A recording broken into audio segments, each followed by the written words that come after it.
Bonjour à tous mes futurs compatriotes canadiens. J'espère que vous allez bien. Moi, je vais super bien, super bien. Et merci encore à tous les nouveaux abonnés. Merci de liker, de partager. Merci pour vos encouragements. Cela me va tout droit au cœur. Ça fait très, très chaud au cœur. OK. Et là, je viens à la demande de plusieurs internautes parce qu'il y en a qui m'ont dit, ouais, ils aimeraient très bien que je parle de quels sont les documents dont on a besoin lorsqu'on veut arriver au Canada comme visiteur. Oui, il y a quand même une pile de documents qu'il faut préparer. Et dans la liste des documents, le premier document, bien sûr, dont vous devez toujours être en possession lorsque vous pensez peut-être à visiter le Canada, c'est avoir un passeport valide. Et je conseille généralement d'avoir parce que si vous avez un passeport d'une validité juste d'un an, ça c'est clair que vous aurez un visa d'un an. Alors, pourquoi ne pas peut-être renouveler son passeport, avoir une validité peut-être de 5 ans, et si vous avez obtenu le visa, bah, ça vous fait 5 ans de visa. Ça ne signifiera pas que vous allez venir rester pour 5 ans, mais c'est tous les 6 mois, tous les 6 mois, tous les 6 mois. Deuxième, vous avez besoin d'une lettre d'invitation. C'est très important. Besoin d'une lettre d'invitation, vos diplômes universitaires, le cas échéant, moi, mais je dirais vous gardez quand même les diplômes dans vos poches. Et puis, la lettre de congé, si vous êtes un salarié, la lettre de congé de votre employeur et la période des congés, si vous êtes un salarié. Très important, parce que là, si vous leur montrez que voilà, vous voulez venir en vacances de juin en août parce que vous avez des vacances juin, août, c'est bien. Là, ça montre que vous avez la possibilité de retourner au pays, même si vous allez rester, OK? Et puis maintenant, si vous n'êtes pas un salarié, si vous êtes un auto-entrepreneur, vous avez les patentes d'entreprise, les impôts que vous payez, bref, toute la pile de ce qui vous accompagne en tant qu'entrepreneur. Parce que quand mon père venait, par exemple, il sortait toute sa pile de dossiers de chef d'entreprise, donc tous les papiers, les patentes, les impôts, je sais pas, les impôts libératoires, les impôts ceci, les impôts cela, vous allez sortir tout ce qui concerne votre entreprise. Et pour lui, pour quelqu'un comme lui, lorsqu'il sortait tout cela, et puis son acte de mariage, il prouvait qu'il était marié, ça, bon, avec ça, on se disait, ah, certainement, il va retourner au pays.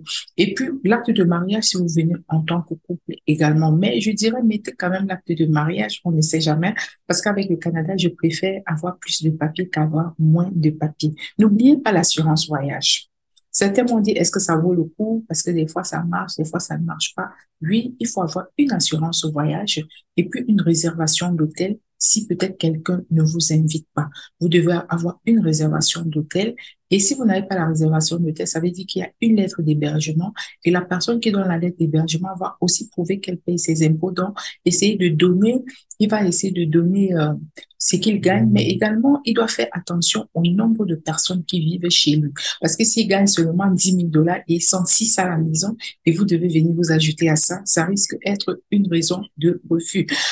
Et puis votre attestation de travail, si vous êtes salarié, vos papiers bancaires, compte d'épargne, compte courant. Moi, je dis souvent, mettez même les 6 relevés, les 6 derniers relevés, les 6 mois de relevés bancaires et tout ce qui prouve que le compte est à votre nom. Je ne sais pas comment ça se passe dans les pays étrangers, mais peut-être il y a un carnet qui prouve que le compte bancaire est à votre nom ou au nom du couple.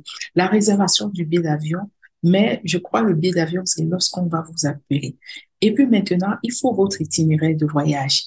Itinéraire de voyage, je vais vous raconter une petite blague. Une fois, j'ai acheté un billet d'avion pour Winnipeg, j'ai oublié, j'ai écrit Manitoba, ok? C'est vrai que Internet m'a proposé Winnipeg, mais avec les agents, si vous mettez juste Canada, c'est pas drôle. Donc, il faut que vous ayez un itinéraire. Est-ce que c'est au Québec que vous allez? Et surtout, où? À Québec ou à Montréal? Donnez l'itinéraire de votre voyage, bien sûr, les historiques de voyage. Est-ce que par le passé, vous avez eu à voyager? Vous devez donner tout cela. Et puis une lettre explicative qui prouve que voilà, vous venez pour pouvoir retourner et que vous avez plus d'attache dans votre pays d'origine que dans ce pays-ci, parce que ça prouve votre bonne foi. Maintenant, parce que je sais beaucoup de personnes viennent comme visiteurs, peut-être parce que ils veulent faire quelque chose d'autre. Préparez vos CV. Si vous voulez chercher du travail pendant que vous êtes en visite, si vous voulez faire du networking, rentrer en contact avec les employeurs pendant que vous êtes en visite, n'hésitez pas surtout à préparer vos CV. N'arrivez pas ici avant de préparer, avant de sortir du pays. Ayez tout ça sur une clé USB et même peut-être sur papier imprimé. Parce que lorsque vous arrivez, allez, quelques jours après, vous passez à la table, vous allez déposer vos CV, vous faites du networking. Comme ça, si vous n'avez pas trouvé du travail pendant ce moment, lorsque vous retourneriez, vous serez déjà en contact avec des employeurs. Et une fois au pays, peut-être vous allez chatter par WhatsApp, vous allez chatter par email, et cela va multiplier vos chances de pouvoir revenir au Canada plus tard. Merci de m'avoir suivi. À nous revoir dans la prochaine édition. Merci de vous abonner, liker, partager massivement et suivez nos sur Facebook. Bye.